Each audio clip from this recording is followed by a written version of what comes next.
जानकी किशोरी जय जय प्रभु राम। राम राम।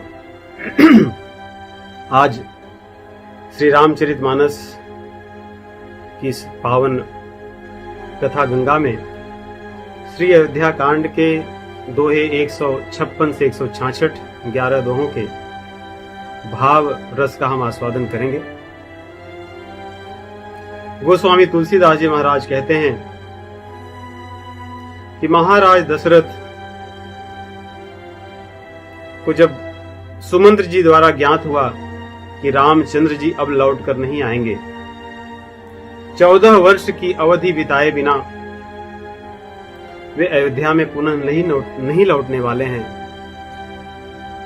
तब उन्होंने अपने प्राण को तिनके की तरह त्याग दिया। प्राण त्यागना तो एक अलग बात होती है,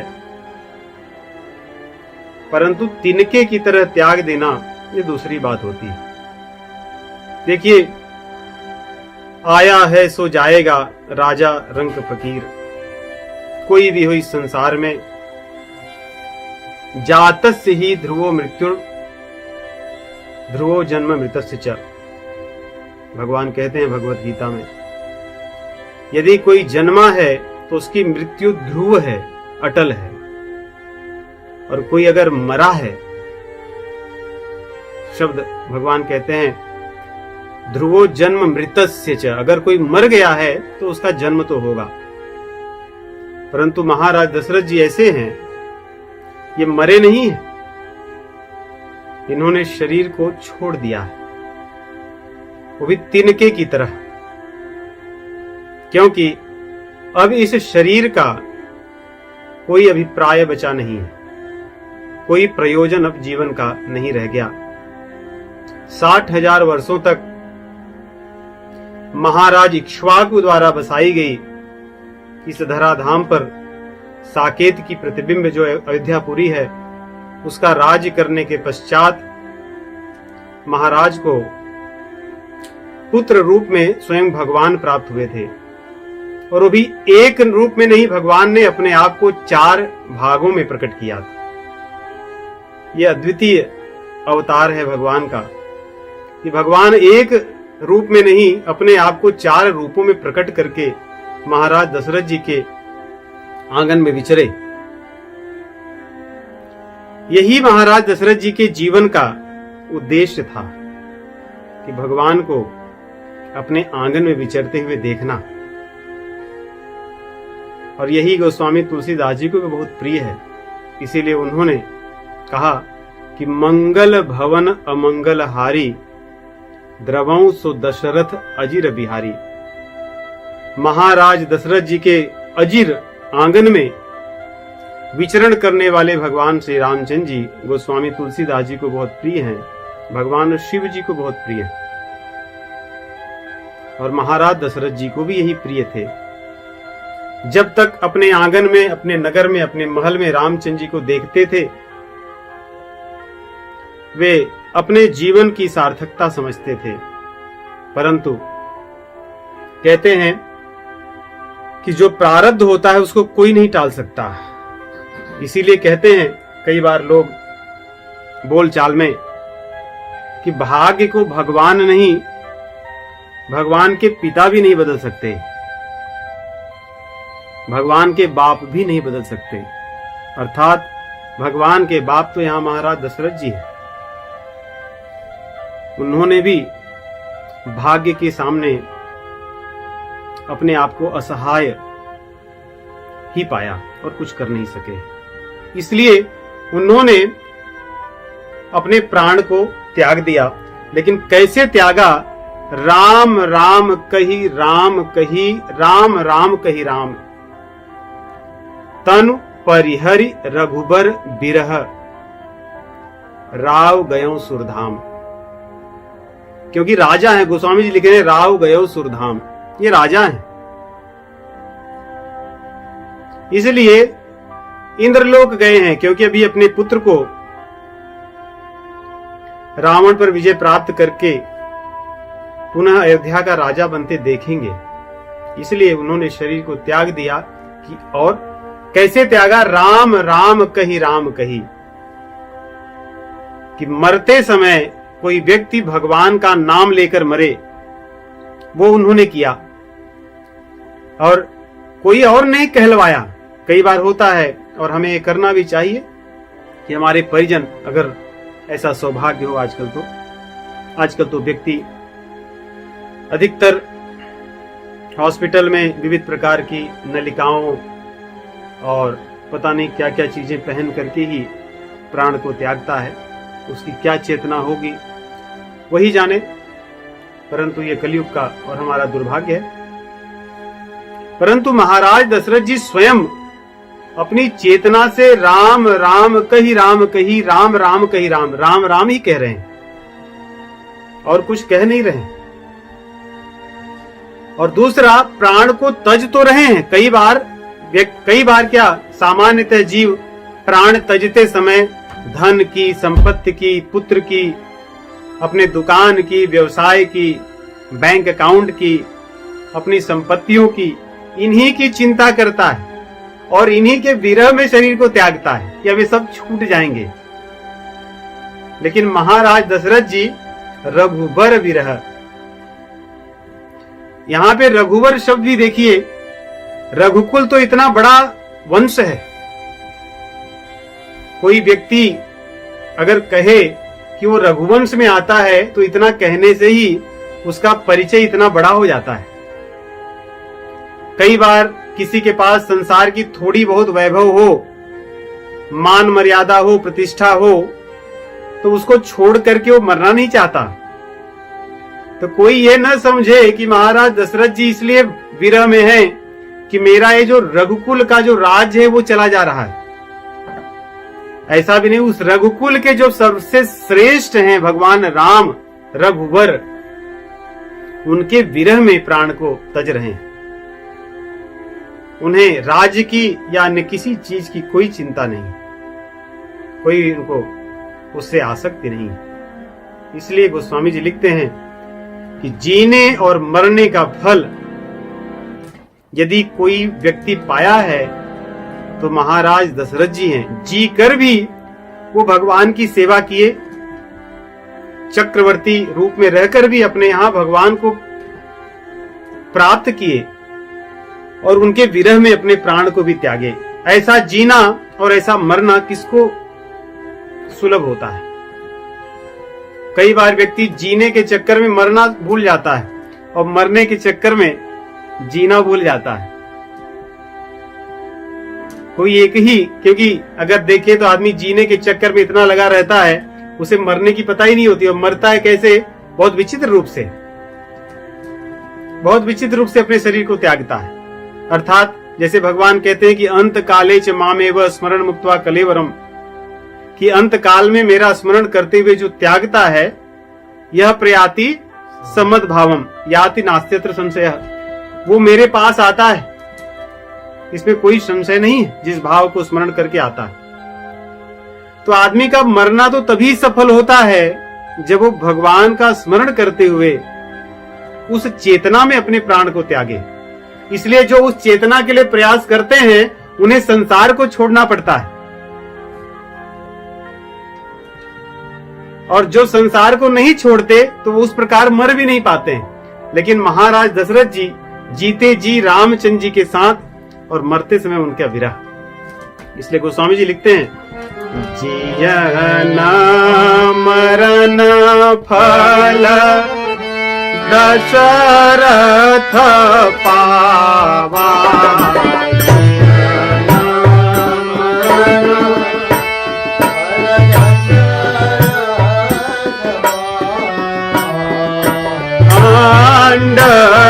अनेक अमल जस छावा,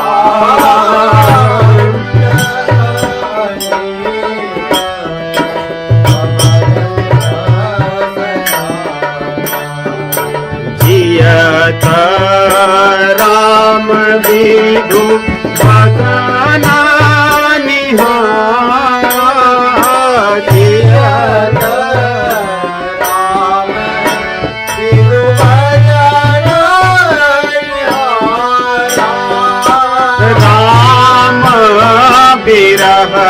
करे मरना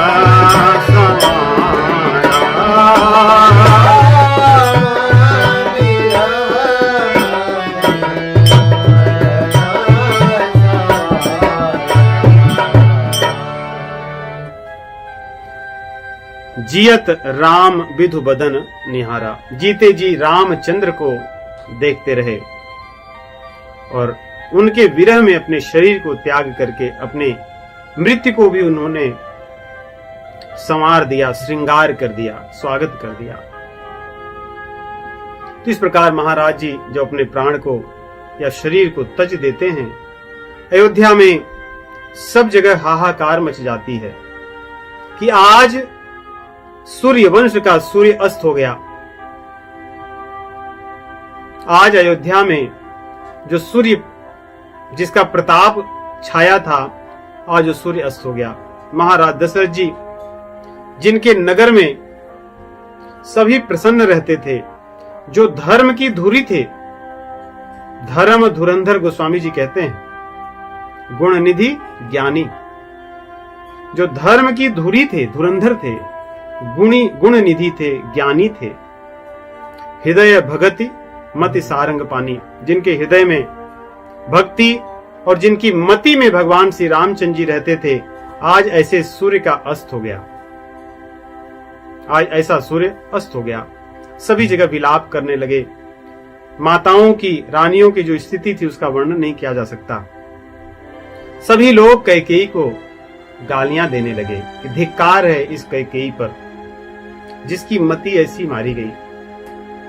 जब हाहाकार हुआ, शोर हुआ, गुरु वशिष्ठ जी आए, उनके साथ जाबाल अन्य सभी ऋषि मुनि आए। सभी ने मंत्रणा की, विचार किया कि धर्म के अनुसार और राजनीति के अनुसार अब क्या करना चाहिए। जैसी कि हमारी सनातन परंपरा है या थी या है, अगर कोई पालन करता है, राज्य सदैव गुरुओं के बताए हुए नीति पर ही की जाती है। राज्य भले राजा करता हो, शासक भले राजा हो, परंतु वास्तविक शासक तो गुरु होते हैं।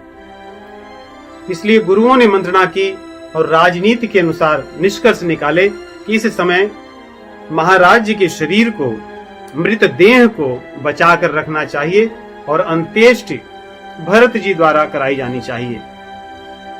इसलिए उनके शरीर को, मृत देह को नौका में तेल भर करके उसमें रखा गया, जिससे उसका विघटन जल्दी न हो, उसमें सुरक्षित रहे। और संदेश भेजा गया दूतों के द्वारा कैकेयी देश में, जहां पर भरत और शत्रुघ्न अपने ननिहाल में रहते थे। उन दूतों को एक बात कही गई और नगर में भी एक बात कही गई कि महाराज के देहावसान की का जो संदेश है वो अयोध्या के अतिरिक्त अन्य किसी को पता नहीं चलनी चाहिए, क्योंकि ऐसा भी हो सकता है यदि राजा नहीं है तो अन्य देशों के जो राजा हैं वो आक्रमण कर सकते हैं, शत्रु जो हैं। इसलिए गुरुओं ने सबको संदेश दिया और दूतों को विशेष रूप से कहा कि कहीं भी महाराज के प्राण त्यागने की बात किसी को पता न चले। केवल भरत को जाकर कहना कि तुम्हें गुरु ने बुलाया, गुरु जी ने बुलाया अयोध्या में। ये दूत घोड़े से भी जा सकते थे, परंतु ये घोड़े से भी अधिक दौड़ने वाले हैं। तो अयोध्या में इस प्रकार के विविध प्रकार के सभी दूत थे। ये घोड़ों से भी तेज दौड़ने वाले, हवा की तरह दौड़ने वाले दूत थे। ये दौड़ करके कैकेयी देश जाते हैं, वहां संदेश बताते हैं। कहते हैं कि इन्होंने संदेश बताया और जब अयोध्या में अनर्थ का आरंभ हुआ था, जब से कैकेयी माता ने अपने वचन महाराज के सामने रखे थे, तब से ही भरत को प्रतिदिन दुस्वप्न आते थे। सपने में बुरी बुरी चीजें देखते थे।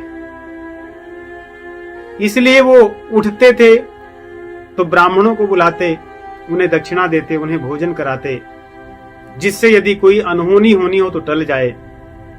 भगवान शिव जी का अभिषेक किया करते और उनसे प्रार्थना करते कि मेरे भैया राम तथा अयोध्या में सभी लोग सुरक्षित रहें। महाराज दशरथ जी ऐसे पिता थे जिनको राम ही नहीं चारों भाई बहुत प्रेम करते थे।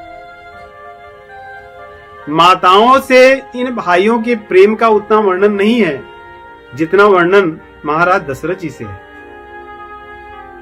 भरत जी भी बहुत प्रेम करते हैं अपने पिताजी को, इसलिए सभी के कुशलता की कामना और प्रार्थना भगवान शिव जी से किया करते थे प्रतिदिन। गोस्वामी जी लिखते हैं कि मांगहि हृदय महेश मनाई, कुशल मातु पितु परिजन भाई। भगवान शिव जी से प्रतिदिन अभिषेक करते, उनकी पूजा करते और उनसे प्रार्थना करते कि मेरे माता पिता और भाई और परिजन पुरजन सभी सुरक्षित हों, क्योंकि मैं सपने बड़े भयंकर देख रहा हूं। और जो स्वप्न शास्त्र को जानने वाले लोग हैं, हमारे शास्त्रों में एक स्वप्न शास्त्र भी होता है। स्वप्न से बता सकते हैं आपके भविष्य को या आपके भूत को कि क्या आप कैसे थे या आपके साथ कैसा होगा। तो पहले लोगों को इन सब की शिक्षा मिलती थी। ये सब राजकुमार लोग बड़े शिक्षित थे, हर प्रकार की शिक्षा को पढ़े थे, इसलिए इनके मन में आता था कि स्वप्न का परिणाम अच्छा नहीं। अंदेशा तो था ही। इस प्रकार दूतों का संदेश सुन करके शीघ्रता से वहां से वे लोग चले। गुरु अनुशासन श्रवण सुनी चले गणेश मनाए। गुरु जी की आज्ञा है कि अयोध्या में लौट कर तुरंत आना है, इसलिए गणेश जी से प्रार्थना किए कि हम चल तो रहे हैं, मार्ग में किसी प्रकार का विघ्न न हो, बड़ी शीघ्रता से हम पहुंच जाएं। भरत जी के मन में बड़ी चिंता है मार्ग में कि गुरु जी ने बस इतना ही संदेश दिया है, पिताजी ने कुछ कहा नहीं मेरे लिए, क्योंकि दूतों ने बस उतनी ही बातें बताई जितना गुरु जी ने कहा था कि आपको अयोध्या में गुरु जी ने बुलाया है। बस इतने से अधिक वो बोल नहीं सकते। और भरत जी को पता है कि हम इनसे और पूछ नहीं सकते, क्योंकि वे नीति को जानते हैं और पूछेंगे तो अनीति है, और पूछने पर दूत बताएंगे भी नहीं। इसलिए मन में बड़ी चिंता है कि आखिर ऐसी क्या बात है कि बस इतना ही संदेश गुरुदेव ने भेजा है, अयोध्या में लौट आओ। रास्ते भर उनके हृदय में बड़ी व्याकुलता है, मन उनका कहीं समा नहीं रहा है। एक एक क्षण युगों के समान बीत रहे हैं और चिंतन करते हुए दौड़े आ रहे हैं। जैसे ही अयोध्या के पास पहुंचते हैं, सारे अवध में शोक का वातावरण है। गोस्वामी जी आरंभ करते हैं कौवों से। कहते हैं खेतों में जो कौवे बैठे हैं उनको देखकर ही पता चल गया कि अयोध्या में शोक का वातावरण है। किसी व्यक्ति को अभी तक नहीं देखें। गोस्वामी जी लिखते हैं असगुन हो ही नगर पैठारा, रटहि कुभांति कुखेत करारा। जो कौवे हैं खेतों में बैठे हैं, उनकी आवाज सुनकर ही पता चल गया कि यहाँ पर सब कुछ अमंगल है, कुशल नहीं है। इसके अतिरिक्त गधे जिस प्रकार बोल रहे हैं, सियार की जैसी आवाज है, क्योंकि ये सब शोक में है। सियार अधिकतर तब बोलते हैं जब रात्रि में सब शांत हो जाता है। अयोध्या में सब कुछ शांत है, कहीं उत्साह नहीं, कहीं उमंग नहीं है। बाजार सोने पड़े हैं, गलियां जो हैं, बीथी जो हैं, खोरी जिसको कहते हैं, सब कुछ शांत है। कहीं किसी प्रकार का आवागमन नहीं दिखता, इसलिए बड़े दुखी हैं। इतना ही नहीं, जो नदियां बहती हैं, सरयू इत्यादि जो नदियां हैं, इनकी गति में कोई उमंग नहीं है, इनकी गति में उदासी है। सरयू के जल को देखकर उनको दुख होता है कि सरयू का जल ऐसा क्यों नीरस दिख रहा है, रसहीन। जो बाग हैं, बगीचे हैं, उपवन हैं,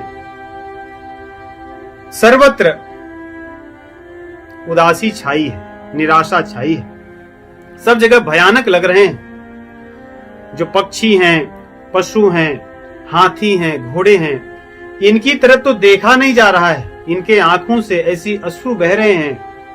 पक्षियों की आवाज ऐसी है कि वे बिलप रहे हैं, उनको सुनकर कोई रो दे। पक्षियों की आवाज, और किसी की बात क्या करें। गोस्वामी जी लिखते हैं, खग मृग हय गय जाहि न जोए, राम वियोग पुरोग विगोए।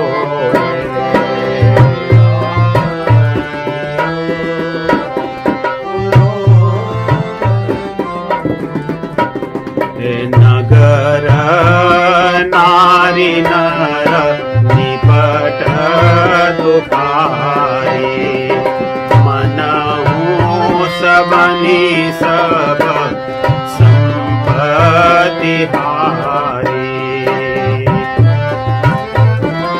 ऐसा लग रहा है नगर के जो नर नारी हैं, सबके घर में जो संपत्ति थी लूट गई हो, सब निर्धन हो गए हो, कुछ न बचा हो, न घर हो, न कोई धन हो, न संपत्ति हो। हाथी घोड़ों की स्थिति क्या। ऐसा लग रहा है कि सभी रोग से ग्रसित हैं, कोई भी व्यक्ति निरोग नहीं है। और ये सब विरह रोग है। विरह का रोग सभी को लग गया है। भगवान के विरह में सब व्याकुल है। लोग भरत से तो मिलते हैं, धीरे से जोहार करते हैं। जोहार करना अर्थात प्रणाम, राम राम कहना। धीरे से जोहार करके चले जाते हैं। कोई उनसे कुशल नहीं पूछता कि आप कैसे हैं। और भरत को अवसर नहीं मिलता पूछने का कि सब कैसा है, क्योंकि सब आए उनके सामने जो मिलते हैं नगर में, राम राम प्रणाम कहते हुए शांति से चले जाते हैं। जना मिलहि न कहि कछो, गवहि जोहारहि जाहि।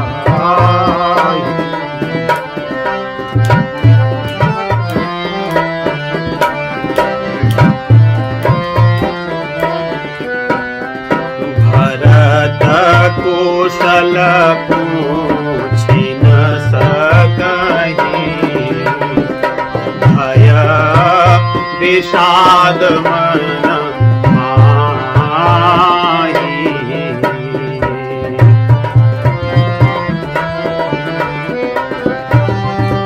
गवहि जोहारहि जाहि।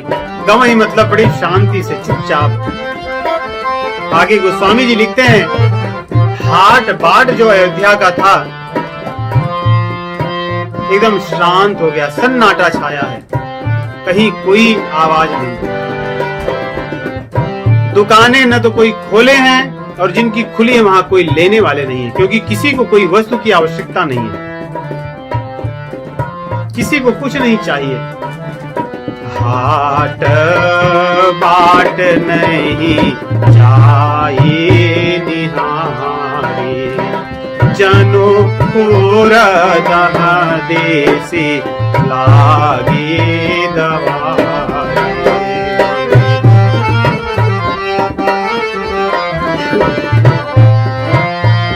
ऐसा लग रहा है अयोध्या में 10 दिशाएं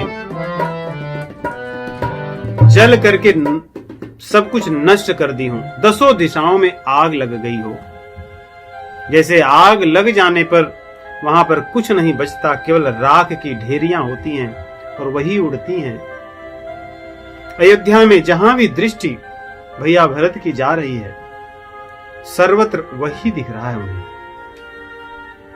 कहीं शत्रुघ्न जी का वर्णन नहीं है, देखिए, क्योंकि जैसे लक्ष्मण जी और राम जी हैं वो जोड़ी, वैसी ही जोड़ी भरत और शत्रुघ्न की है।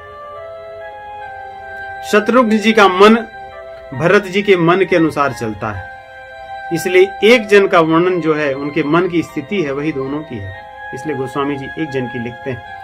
आगे कहते हैं, इस प्रकार अयोध्या में प्रवेश करते हैं और माता कैकेयी के पास जाने की सोच रहे हैं, परंतु इसके पहले कि वे जाएं, कैकेयी स्वयं दौड़ती हुई आ रही।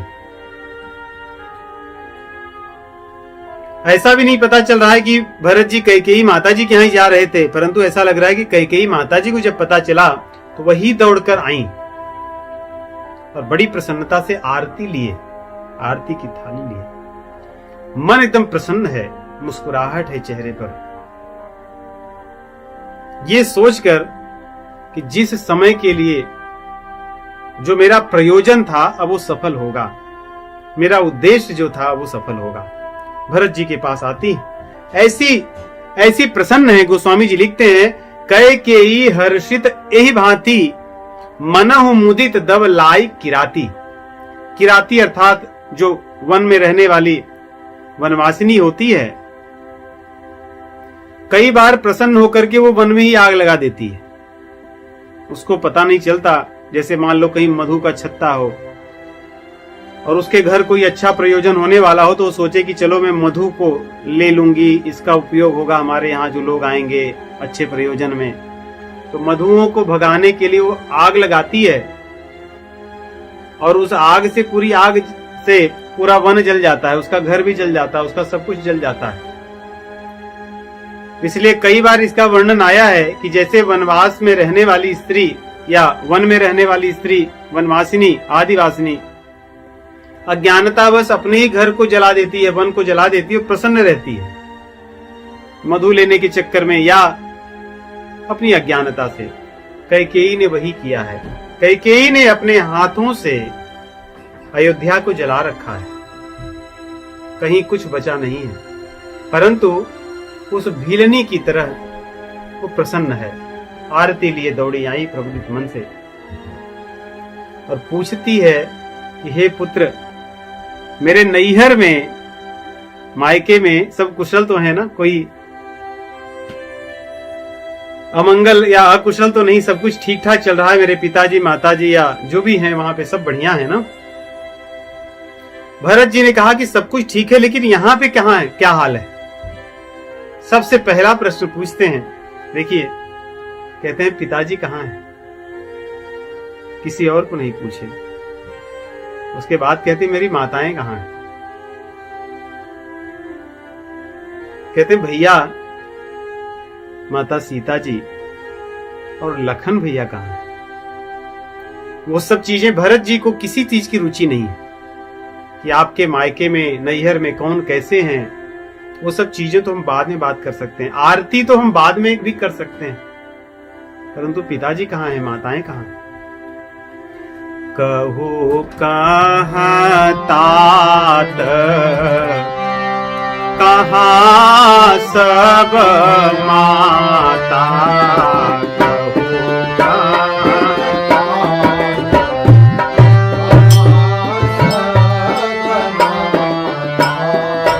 कहूँ सिया राम लखन प्रिय भाई।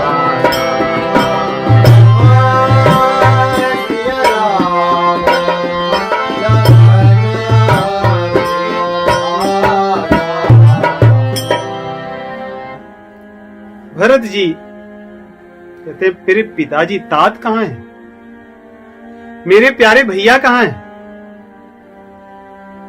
प्यारे तीनों के लिए कह रहे, कहते मेरे प्रिय राम जी कहाँ हैं, मेरी प्रिय सिया माता जी कहाँ हैं, मेरे प्रिय लखन कहाँ हैं, उनके बारे में बताओ। जिन प्रश्न को सुन करके गोस्वामी जी लिखते हैं, पापिनी कैकेयी ने अपने वचन कहे, प्रेम से कपट से भर करके मुस्कुराती हुई, जैसे कोई किसी को मधु में या मिष्ठान्न में विष मिला करके दे, वैसे ही मुस्कुराते हुए वचन कहती हैं। कैकेयी का वचन है कि मैंने सब काम अच्छा कर लिया है। प्रश्न का उत्तर नहीं दिया उन्होंने। हे बेटे, मैंने तेरे लिए सब कुछ अच्छा काम संवार लिया है, कोई भी बिगड़ी बात इस समय नहीं है। हाँ, एक बात बिगड़ गई, वो ये कि भूपति नहीं है, क्योंकि वो सुरधाम चले गए।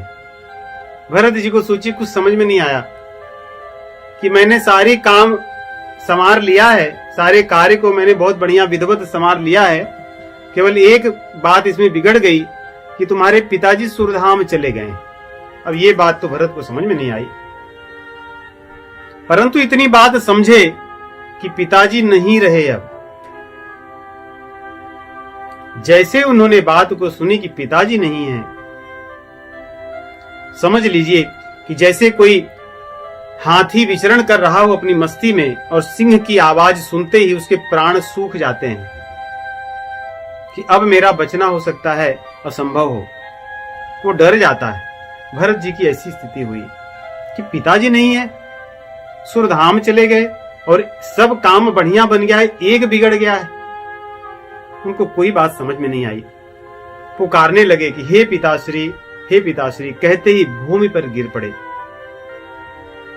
तात तात हा, तात पुकारी, तात तात हा,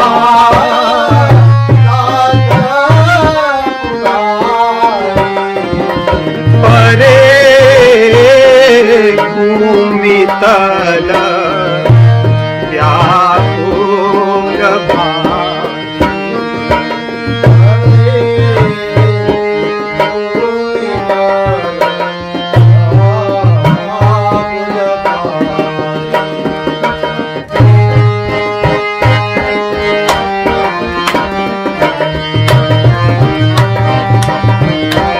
भूमि पर गिर गए। तात तात पुकार रहे हैं और आगे कह रहे हैं, हे पिताजी, क्या मेरे लिए आप रुक नहीं सकते थे? मैं आपको देख नहीं सका, आप चले गए। चलत न देखना आया तो ही, चलत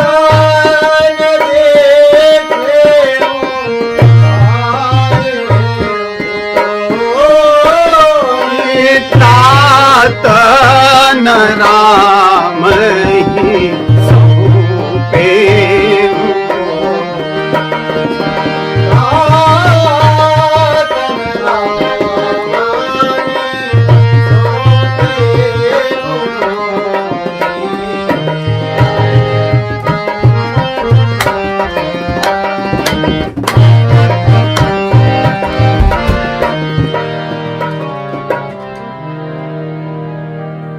भूमि पर गिर पड़े।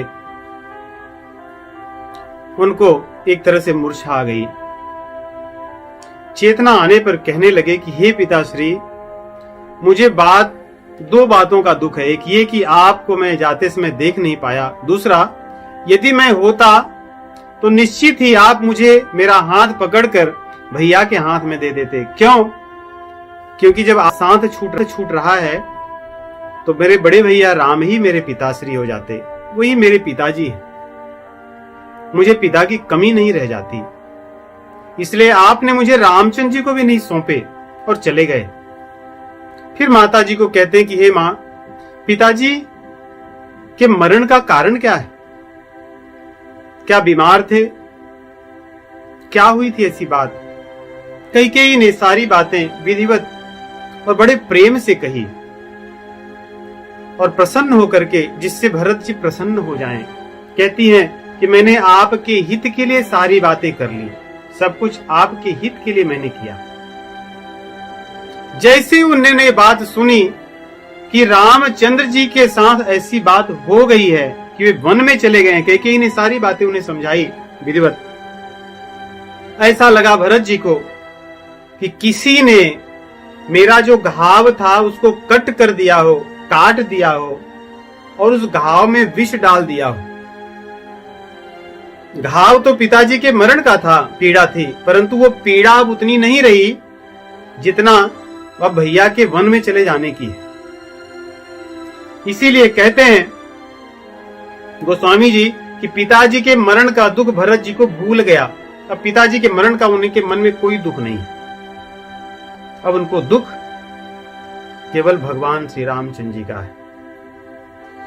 इसीलिए अयोध्या कांड में इसके पहले आया है कि जो भी संबंध होगा संसार में, सारे संबंध राम जी के नाते से हैं। पिताजी से प्रेम भी रामचंद्र जी के नाते था। दुख हुआ तो भरत जी ने यही कहा कि पिताजी अंत में आप चले गए, मैं आपसे मिल नहीं पाया, आपने मुझे रामचंद्र जी को नहीं सौंपा।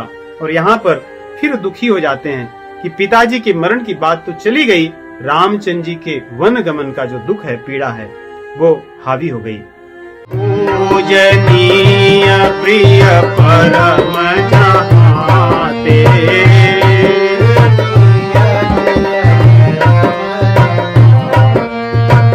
सब मानिय राम के नाते।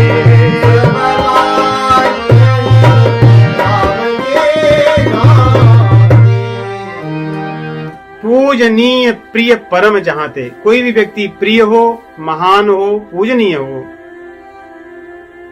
केवल सब मानी है राम के नाते।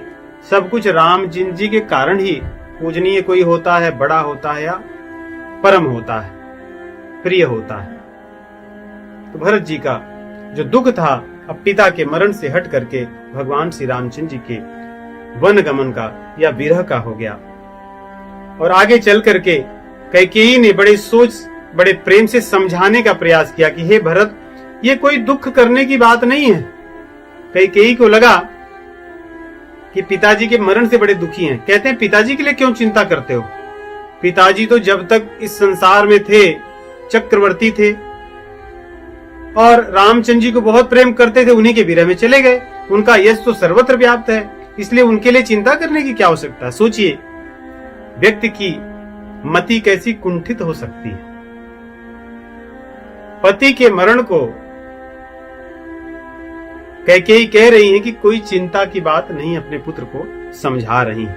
बिढ़ई सुकृत जस कीन्हे भोगु, कहते हैं कि महाराज ने तो बहुत भोग किया, बहुत यश कमाया, इसलिए उन्हें कोई चिंता करने की बात नहीं है। जब ये बात सुने भरत जी, उनकी जो पीड़ा थी और बढ़ गई। गोस्वामी जी लिखते हैं कि जैसे किसी का घाव, किसी के शरीर में घाव हुआ हो, फोड़ा, और जो पक जाए अर्थात खूब तन जाती है, जब पीड़ा बहुत बढ़ जाती है, उसी पर कोई जोर से प्रहार कर दे। तो कह रहे हैं कि पीड़ा तो पहले से थी रामचंद्र जी के पिताजी के मरने की। वो जो घाव था भ्राता के विरह से, वो घाव एक तरह से पक गया। अब कैकेयी जब समझाने का प्रयास कर रही है कि भरत चिंता की बात नहीं है, मैंने सारे कार्य तुम्हारे कर लिए हैं, सब बढ़िया ही है, पिताजी के बारे में शोक मत करो। तो भरत जी को उस घाव में एक तरह से चोट जैसा लग रहा है, ऐसा लग रहा है कोई उसमें आग लगा करके उसमें रख दिया हो, उस घाव पर कोई आग रख दिया हो। फिर भी उन्होंने अपने धैर्य को धारण किया और बोले, धीरज धरी भरी लेहि उषासा, पापिनी सब ही भांति कुल नासा। हे पापिनी, तूने सब प्रकार से कुल का सर्वनाश कर दिया, अब बचा क्या है? और यदि तेरी ऐसी ही कुबुद्धि थी तो हे दुष्टा, मुझे तूने जन्म क्यों दिया? और यदि मान ले तूने जन्म दे ही दिया था, तो जन्म देने के बाद मुझे मार क्यों नहीं दी?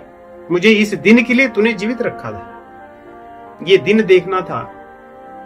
तेरे जैसी मां के साथ इस प्रकार की बात सुनने के लिए मैं जीवित था आज तक। उदाहरण देते हैं, बहुत सुंदर चौपाई है। यदि कोई व्यक्ति पेड़ की जड़ को काटे और उसके पत्तों पर जल का सिंचन करे और प्रार्थना करे और आशा करे कि वो पेड़ बढ़ेगा,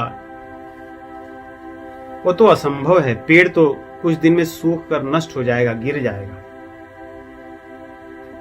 यदि पेड़ को बढ़ाना है तो उसकी जड़ में जल देना है, न कि जड़ को काटकर पत्तों को। भरत जी कहते हैं, तू कैसी मेरी मां है, तूने मेरे जड़ को काट दिया, मेरे पिता को तूने मुझसे दूर कर दिया, मेरे भाई को तूने वन में भेज दिया, मेरी जो भौजाई थी सीता माता जी थी, उनको तूने मुझसे दूर कर दिया, मेरे प्रिय लखन को तू यहां से दूर करके तू मेरा क्या हित चाहती है? कहते हैं, तेरी स्थिति तो वैसी है कि तू मछली को जिंदा रखना चाहती है, लेकिन जिस स्थान पर मछली है, जिस पात्र में है, उस पात्र के जल को तू उंगलीच करके बाहर फेंक रही है। मैं तो रामचंद्र जी के प्रेम रूपी जल में जीने वाला मछली हूं। तूने उस रस को ही, उस जल को नष्ट कर दिया। मेरे जीवन की आशा रूपी जो वृक्ष है वो रामचंद्र जी थे, तूने उनको काट कर दूर करके तू मुझे जीवित देखना चाहती है। ये तो कभी हो नहीं सकता। आगे पश्चाताप करते हैं, बहुत पश्चाताप करते हैं, रोते हैं। ऐसा दुख सुनकर हृदय फट जाता है। अपनी मां के लिए ऐसे शब्द कोई तभी कर सकता है, वही भरत जी जैसा धर्मात्मा जो धर्म की धुरी है, जिनका प्रेम ऐसा है कि रामचंद्र जी का नाम लेने से जो भावावेश में हो जाते हैं। नाम राम सुनते ही जो भाविभोर हो जाते हैं, उनको अपने तन की सुधि नहीं रहती। ऐसे भगवान के, ऐसे परम भागवत भरत जी के शब्द हैं अपनी मां के लिए। कहते हैं, पेड़ काटी तई पालऊ सींचा,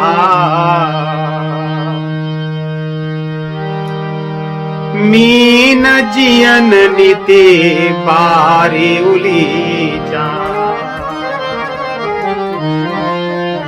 हरिवंश दशरथ जनक, राम लखन से भाई,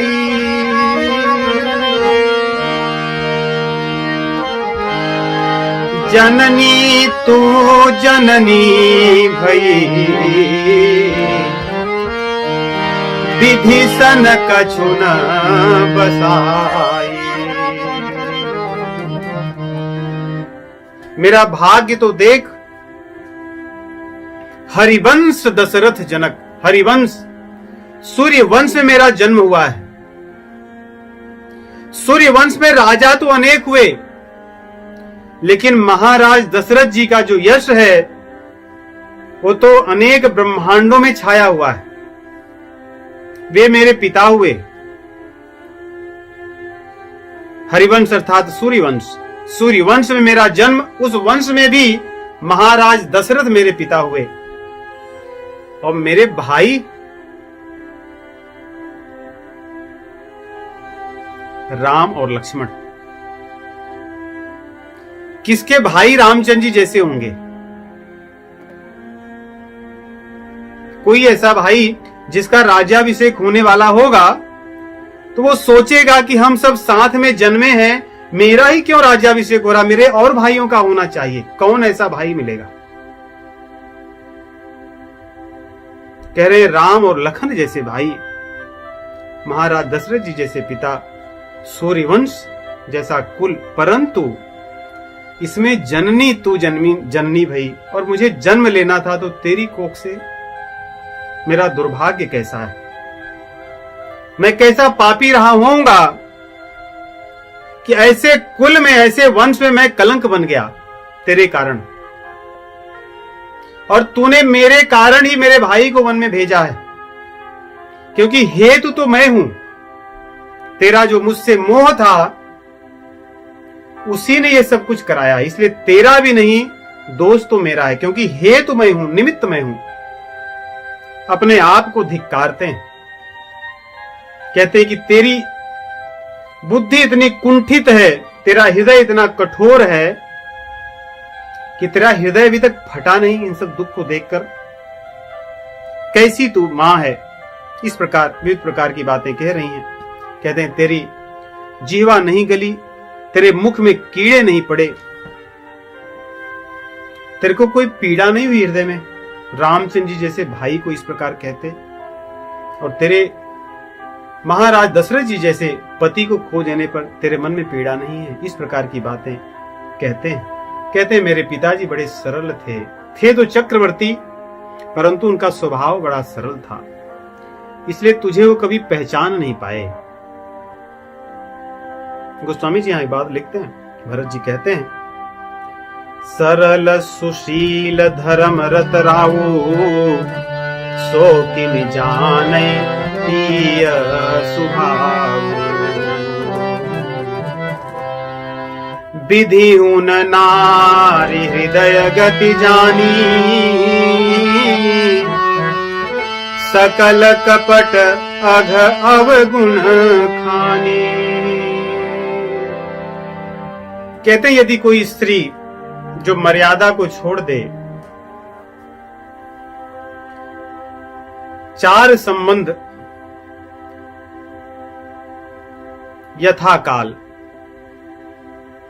अर्थात स्त्री का जब समय पिता के साथ रहने का रहती हो तो पिता के अनुसार, पिता के न रहने पर, पिता के घर में रहने पर भाई के अनुसार, विवाह के उपरांत पति के अनुसार, और पति के न रहने पर पुत्र, इनके संरक्षण में मर्यादा के अनुसार जीवन जीना चाहिए। जो इन 4 संबंधों को समय के अनुसार, विवाह होने के पश्चात नैहर को छोड़ अपने घर के संबंधों को, और विवाह होने के पहले अपने नैहर के संबंधों की मर्यादा में रहती है, वो तो कल्याण करती है अपने भी कुल का, और जहां जाती है वहां पर भी, पिता के कुल का भी, और जहां विवाह होता है वहां पर भी।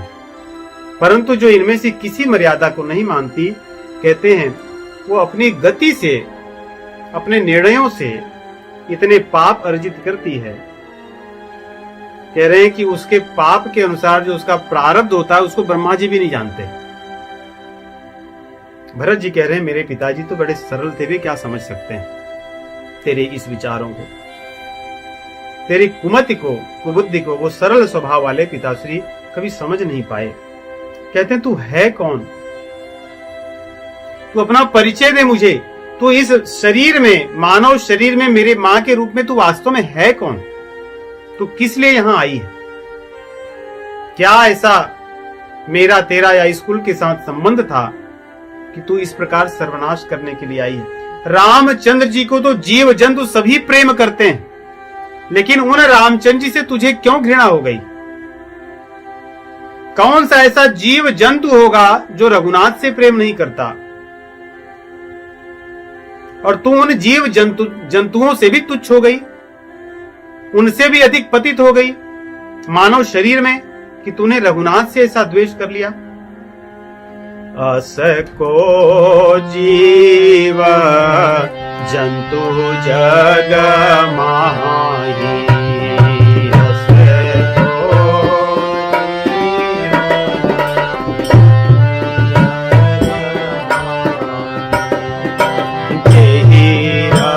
रघुनाथ ज्ञान प्रिय नाहि।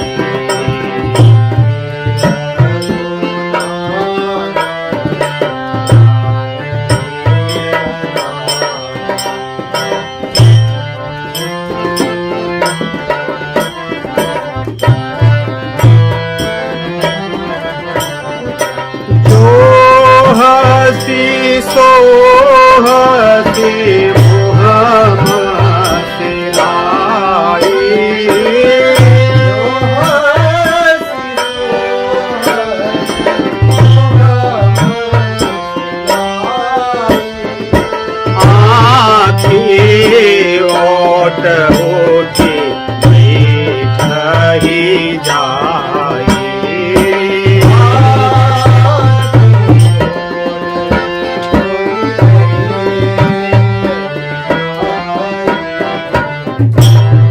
हसी सो हसी,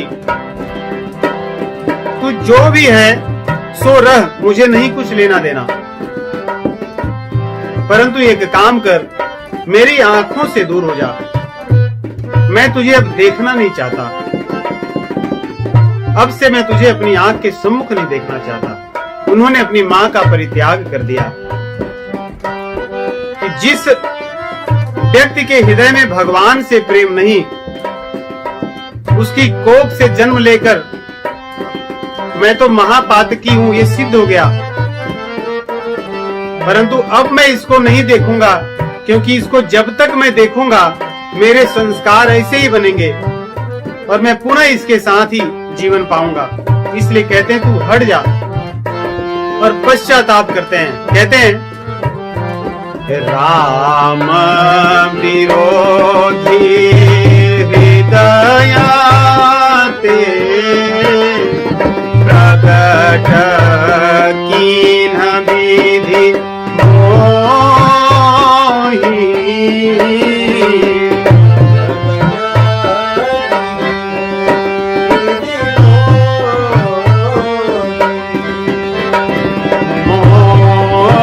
समान को आतकी, समान को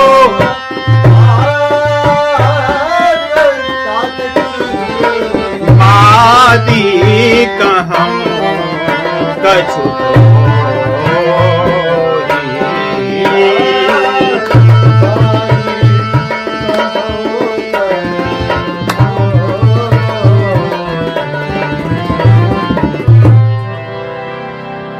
भरत जी कहते हैं राम विरोधी तेरे जैसे मां से, मां के हृदय से, अर्थात तू मेरी जननी हुई, मैं क्या कर सकता हूं, इसमें तो मेरा हाथ नहीं है कुछ। लेकिन ये तो सिद्ध हो गया कि मोह समान को पातकी, मेरे जैसा पापी और कोई नहीं होगा, इसीलिए मैं तेरे कोख से जन्मा हूं। अब मैं तुझे क्या कहूं, अर्थात वो अपने आप को ही कहने लगे कि तू ठीक है हट जा, लेकिन अब मैं तुझे कुछ नहीं कहूंगा, क्योंकि दोष तो मेरा ही है, पाप तो मेरा ही है, अन्यथा तू मेरी मां नहीं बनती। इस प्रकार कह ही रहे थे कि उसी समय मंथरा वहां दौड़ी दौड़ी आई, बढ़िया सुंदर वस्त्र पहने थे, आभूषण धारण की थी। सोचिए दासी खूब सजी धजी और आभूषण विविध प्रकार के पहनी हंसती हुई प्रसन्न चित्त होकर के आती है, क्योंकि उसको भी संदेश मिला सब जगह से कि भरत जी आ गए हैं, कैकेयी के महल में हैं, उनसे बातचीत चल रही है। उसको देखते ही शत्रुघ्न जी को बहुत क्रोध आया, उन्होंने उसको एक लात मारा। भैया भरत को लगा कि इसको मार कर क्या लाभ है, सब कुछ किया तो मेरी मां ने, क्योंकि कैकेयी ने जब सारी बातें बताई तो उसमें मंथरा की भी बात बताई थी कि मंथरा ने सब काम बना दिया, पुत्र उसकी कृपा से सब बन गया, इसलिए उसके आते ही शत्रुघ्न जी से ने उसको मारा, उसका कुबड़ फूट गया, उसके सिर में लग गया। उसके बाद उसकी झोटी अर्थात बाल को पकड़कर वो घसीटे, परंतु दयानिधि भैया भरत हैं, उन्होंने दौड़कर छुड़ा दिया। भरत दयानिधि दीन छुड़ाई, और वहां से निकलते हैं दोनों भाई, माता कौशल्या जी के महल की ओर जाते हैं। कौशल्या माता जी की स्थिति को गोस्वामी जी वर्णन करते हैं। देखिए रामायण के एक एक जो पात्र हैं ये अद्वितीय हैं अपने आप में। माता कौशल्या जैसा कोई और दूसरा पात्र नहीं है। विनम्रता की मूर्ति है वो, त्याग की मूर्ति है, सहनशीलता की मूर्ति है। सब ही मान प्रद आप अमानी, सबको मान देने वाली है। गोस्वामी जी उनका वर्णन करते हैं कि देख तो रहे हैं दूर से कि उनका चेहरा सूखा हुआ है, उनके वस्त्र क्योंकि वैधव्यता को प्राप्त कर चुकी हैं, पति के न रहने पर विधवा वस्त्र धारण किए हुए हैं। अब महारानियों जैसी कोई बात नहीं, न वैसा वस्त्र है न वैसे आभूषण है, परंतु उनका स्वभाव अब भी वैसे ही है। इसलिए गोस्वामी जी बड़ी सुंदर दोहे में लिखते हैं, मलिन बसन विवरण विकला कृष शरीर दुख भार, परंतु कनक कलप बर बेली बना मानहु हनी तुषार। जैसे कल्प वृक्ष हो, कैसा कल्प वृक्ष? स्वर्ण का। जैसे सोना हो, अगर उसको बर्फ से या ओले से ढक दोगे तो उसके बाहर से भले वो दिखे, उसकी चमक कम हो, लेकिन उसके महत्व में या उसके गुण में कोई अंतर नहीं होता। वैसे ही कौशल्या माता जी बाहर से भले दुखी हैं, परंतु उनके भीतर न कोई द्वेष है, न ईर्ष्या है, इस प्रकार का कोई भाव नहीं। ऐसा भरत जी दूर से देख रहे हैं, क्योंकि भरत जी के कारण ही सब कुछ हुआ है। तो भरत जी को देखते ही तो कोई और होता तो क्रोध से भर जाता, द्वेष से भर जाता। इसलिए रामचरितमानस की चौपाइयों के, दोहों के एक एक शब्दों में छिपे हुए जो भाव हैं हमारे लिए, उनको ग्रहण करना चाहिए। कौशल्या जी के भीतर का स्वभाव ज्यों का त्यों है और प्रसन्न होती है। भरत जी मूर्छित होकर गिर जाते हैं। भरत ही देख माथे उठधाई, मूर्छित अवनि परी आई। माता कौशल्या जी गिर जाती हैं, भरत जी उनके चरणों पर गिर पड़ते हैं। माता जी उनको उठाती हैं, भेंटती हैं प्रेम से। भरत जी उनको कहने लगते हैं कि मां, मैं तो कलंकी हूं, मैं आपका अपराधी हूं, मेरे कारण ही तो सब कुछ हुआ है। मैं कैसे कहूं कि मेरे मन में ऐसा कोई भाव नहीं है। इसलिए आप ये न सोचो कि मैंने अपनी मां से कहा था या मेरी कोई इसमें सम्मति थी, ऐसा कुछ नहीं था। कैकेयी संसार में क्यों जन्मी, ऐसा कह रहे हैं कौशल्या जी से। मेरे मन में बड़ा पश्चाताप है कि कैकेयी का जन्म क्यों हुआ। अपनी बात नहीं कह रहे हैं, कहते हैं कैकेयी का जन्म क्यों हुआ। अगर मान लो उसका जन्म हो ही गया था तो भगवान ने उसको बांझ ही क्यों नहीं रखा, बांझ बना देते, उसको कोई संतान न होती तो मैं यहां पर न होता। आज मेरे भैया इस अयोध्या के राजा होते। इस प्रकार अपने भाव को प्रकट कर रहे हैं, अपने दुख को व्यक्त कर रहे हैं। धीग मोहि भयाऊ बेनु बन लागे, धीग मोहि भयाऊ बेनु बन लागे, सहदाह दुख दूषण भागे।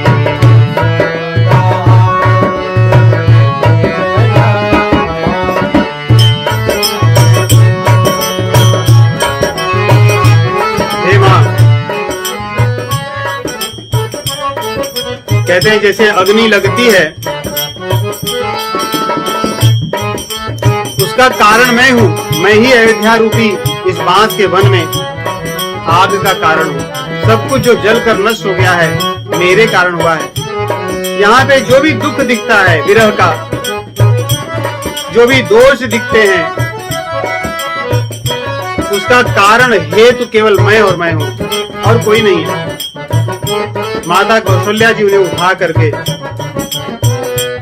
गोद में उठा लेती, भेंटने लगती, जैसे राम जी को भेंटती थी। गोस्वामी जी लिखते हैं,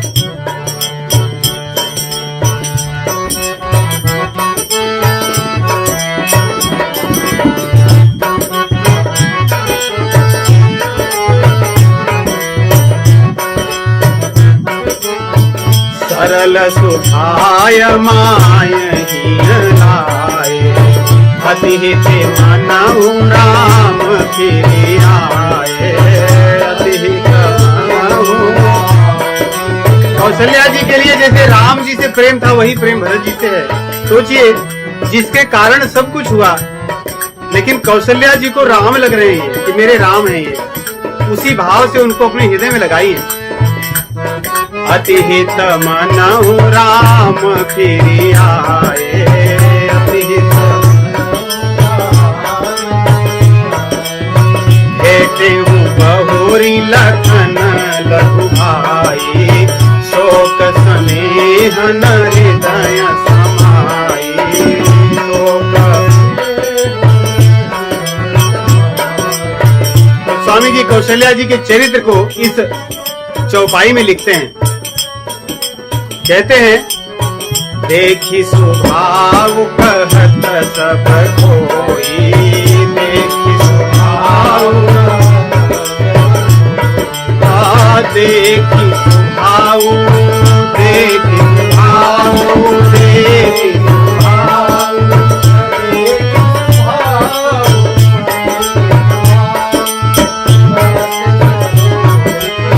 देखी हे स्वभाव कहत सब कोई, राम मातु अस काहे न होई, राम मातु अस,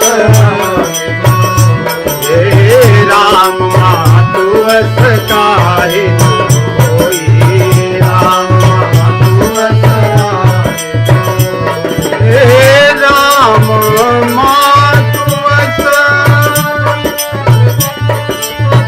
राम मातु अस काहे न होई, राम मातु अस काहे न होई।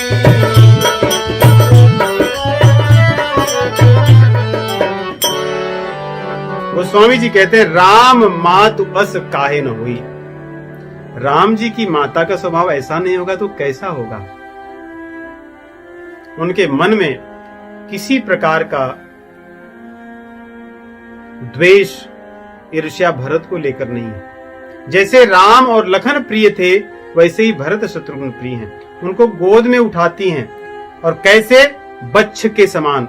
कौशल्या जी सदैव रामचंद्र जी को शीघ्र ब्याही हुई गाय जैसे अपने बछड़े को प्रेम करती है वैसे ही प्रेम करती थी। गोस्वामी जी उस शब्द यहां फिर कह रहे हैं, अजहु बच्छ बल धीरज धरहु। उनको वत्स कहती हैं कौशल्या जी, कहती हैं कि धीरज धरो, तुम चिंता मत करो, अपने आप को इतना दुखी या अपने आप को हेतु मत समझो, ये तो मेरा भाग्य था, ये तो मेरा प्रारब्ध था।